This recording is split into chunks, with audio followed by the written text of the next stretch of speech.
चला या ठिकाणी 1 to 10 बघूयात आपण.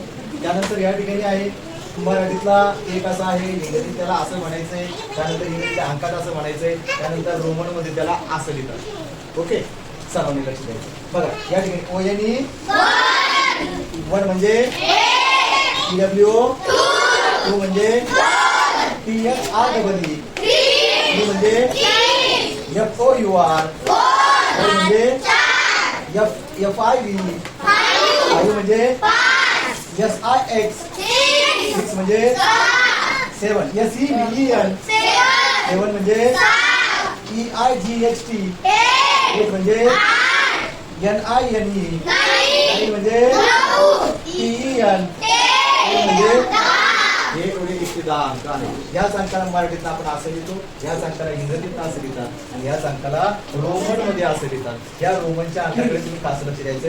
रोमन एकदम सोपं आहे. 1 2 3 पर्यंत 3च रेषा आहेत. 4ला त्या ठिकाणी बी काढले, बीच्या डाव्या साईडला आपण एक आय टाकला. त्यानंतर 5 ला सेपरेट आहे बी. 6 काय करायचं, बीच्या उजव्या साईडला आय टाकले. 7ला मग 2 1 1 म्हणजे आय टाकलाय. 8ला पण काय केले आपण 1 2 3 आय टाकले. 9ला मात्र इथं 1 टाकून त्याच्या डाव्या साईडला 1 टाकला म्हणजे 9 होतोय. म्हणजे हा 1 जो आहे तो 10 आहे, पण तिकडे टाकलं ते 5 सारखंच होते. जसं हे 5 आहे त्याच्या इकडे टाकलं तर 4 होतात, परंतु खाली घेतलं की ते 5 होतं. तसं त्या ठिकाणी ते सेपरेट आहे, परंतु या 10च्या या साईडला आय टाकलं तर ते 9 होतात, ते लक्षात ठेवायचं. त्यानंतर तुम्हाला हे माहितीच असेल, या ठिकाणी L म्हणजे किती, L म्हणजे C म्हणजे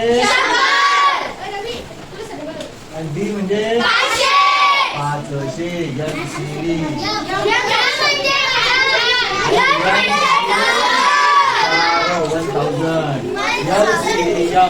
या प्रकारे तुम्हाला एवढं पाठवलं, तुम्हाला पूर्णपणे रोमन अंक पण येऊन जातील.